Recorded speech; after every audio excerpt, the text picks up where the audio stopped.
everybody. Welcome to the 11th installment of our Startups of NRF series. Today, Natasia Malaihollo, VP Business Development of PopCom, joins me to talk about the robotic storefront platform PopCom has developed. They call it the PopShop Digital Pop-Up Shop. Give our interview a listen and let us know what you think. Hi, Natasia. Welcome to the show. Hey, Jeff. So nice to be here. Thank you for having me. Now, tell me about yourself and your company. What are you guys going to be doing there? Yeah, so I lead business development for PopCom, and PopCom, we actually are, I think, working on something incredibly revolutionary for retail. We are actually merging the online e-commerce store with the physical brick and mortar store. So essentially, the best characteristics of your online store and a regular physical store, we try to have in our machine. So essentially, it's a vending machine that also allows you to browse products that are online, that are not in the vending machine. So when someone comes up to the machine, you can purchase products. You can browse a brand's entire inventory of products. Some products will dispense right away if it's in the machine, and the other products will ship like a regular online order. And we think that this market that we're going after are e-commerce brands that are doing really well online, and they want to have a physical in-person store, but they don't want to obviously it's very expensive to run and operate a brick and mortar store. So they want to take a baby step into having a physical location. And so that's what the PopShop allows you to do. And where will your shops be located? So right now we're focused on hotels, convention centers, and airports. So essentially anywhere the traveler is, we want our machine to be, because the travelers have much more spending dollars. They often are already looking for products, either things that they forgot to bring with them or souvenirs to take home. And so right now we're focused on the traveler as a consumer. So your service is the hardware, obviously the software to run it, and fulfillment also. Are you managing the inventory or? Yes. So we're completely white glove. If an online brand wants to have a physical store, physical presence, we take care of everything. So we get you into a location that fits your demographic, your customer profile, and we handle all of the inventory and fulfillment. Interesting. So let me ask you my classic pigeonhole question. Where does that solution sit in an IT spend, retailer's IT? Actually, it's probably not retailer. So where do analysts want to put you? So we normally, I think for a retailer, we're probably part of their real estate and expansion strategy. So if there's a demographic, so there's a demographic of customers that they're not reaching, but they would like to reach. So college students, obviously the traveler, and it would be too expensive to put a store there. They would reach out to us as a kind of a solution to hit that demographic without building out an entire store. Does a retailer's IT shop need to do anything with you, or are you literally white glove, 100% turnkey? We're 100% turnkey. Okay, it doesn't hit, so it's not an IT spend piece. It's more store location. Oh, interesting. Yep. Where are you in the adoption cycle for this technology? They've been around for a while. I've bumped into various iterations of this. Yours is more interesting in a lot of regards. So where are you in adoption, do you think? Yeah, so we're quickly, I think it's a lot of people want to see how it's used so I guess we're really early in the adoption. So we do have 4 machines out right now. 1 is in a hotel, 3 are actually in malls. And the reason for that is because this new strategy is actually new as of the beginning of this year. But prior to this, we were focused on the malls, and just like any other vending machine that's selling non-food, non-drink products, you look at the mall. But what we found was that the malls, when you put the vending machine in the malls, you're competing with the actual stores. And oftentimes customers come to the mall because they already intend on going to a certain store. And so it becomes very hard for the brands to stand out. Whereas if you're going to a hotel or to the convention center, it's easier for you to stand out because you're not competing with other retailers. So I would say we're still in the early part of adoption, in that brands are still trying to figure out what we're best used for. I'm sure we're going to find that there's certain types of products that sell really well in the PopShop and certain products that just are not a good fit. So you're going to be at NRF. What's your story there? What do you What are you telling the world at NRF? Yeah, so we're introducing the PopShop Local program. PopShop Local essentially is we want to be like what the Red Box was to the world a couple years ago, but for the traveler. So everywhere you go, you'll see a PopShop Local machine, and you'll know that in that machine, there are great local brands. So all of our machines, whatever city that they're in, they will feature brands that are made in that city. And that's the story we're telling. We're going to have a PopShop Local machine at NRF. We want people to start to recognize this, that as they travel, when they see a machine, they can say, oh, I wonder what local entrepreneurs or local products they're selling in that machine. Very interesting. What do you see 2022 looking like for the retail industry? I mean, that's everyone's speculating. We're obviously, I thought we'd be through COVID. We appear not to be. So what do you think? What are you expecting it to shape up as?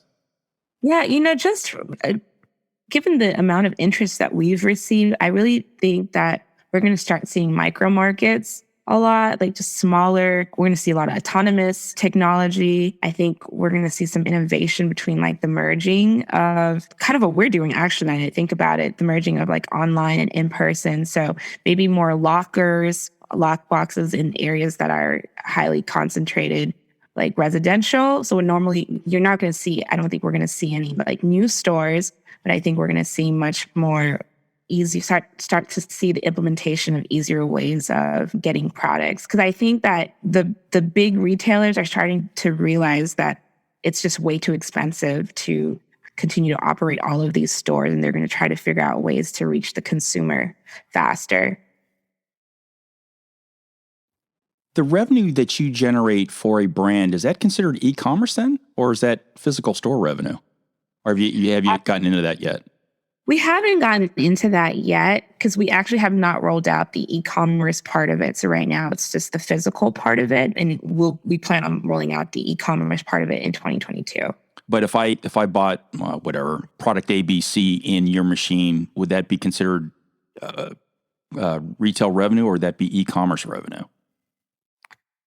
That is a great question. I want to say e-commerce because it is completely online. Our machine is essentially like a website in physical form. So it is considered you're buying from an online source and not necessarily a physical source. See, these are all the questions all the analysts like to drill down on, which drives all the startups crazy when but we got to understand this. If you're super successful and you're selling $500 million worth of merchandise, does that pop to e-com, or does that pop to physical store revenue? No one cares about it except the analyst world, but it's all good.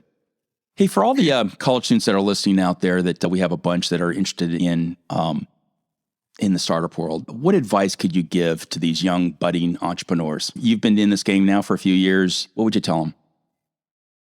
So the biggest one, as the biggest killer of startups is cash, like running out of money. I found that being scrappy, and I continue to be scrappy now, even though I'm no longer, thankfully I'm out of that stage, but I would say conserve your cash, try not to spend money on anything you don't need to. Most services, they give services away for free for startups. Reach out to people. If there's a software that you want to use, but it's pricey, reach out to the company and see if they have a startup discount. They normally do. And so really try to conserve your cash and not just throw money at things. Also, I would say I'm a market researcher. So I would definitely say do your market research, because a lot of times startups just start building things that they think are interesting and cool, but it's not necessarily what customers are willing to pay for.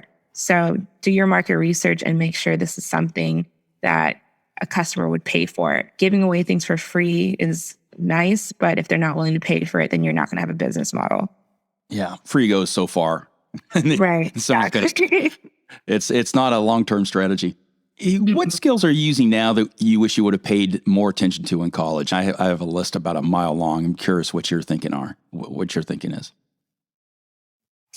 Skill that I'm using now. I would say the skill that I listed the skill that I'm using more now that I'm very thankful for is just writing, to be honest. So I worked in a law firm. I was actually on the fast path to become an IP attorney, and I was a patent secretary. And so I wrote a lot of emails on behalf of the managing partner. And I remember I made a mistake. Instead of saying kind regards, I said kindest regards.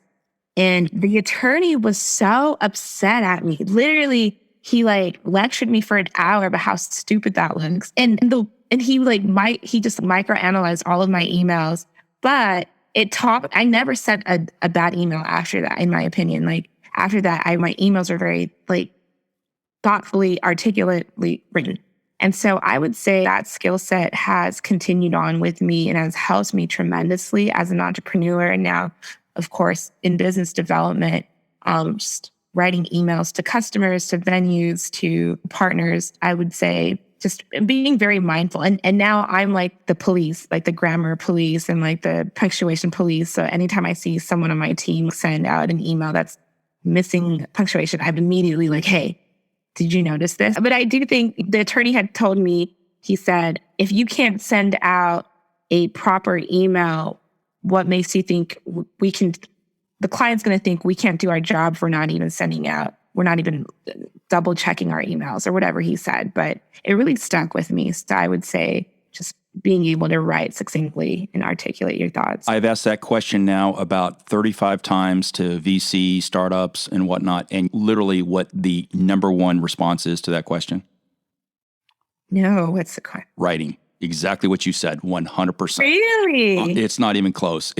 Literally everyone I've asked, it's the exact same thing. And you're more definitive in your explanations. Some of the VCs are just like, yeah, it's unbelievable. How poorly. I'm not talking about an ongoing relationship. I'm talking about the first point of contact, the first email being sent in, and it's sloppy and it's not accurate. And it's just like somebody dashed it out, because most likely they probably did dash it out along with one of 500 other emails, which means I'm not important as the VC. Yeah. Oh, that's interesting. It's not even close. It's literally not even 100%, 100% it's writing. That is interesting.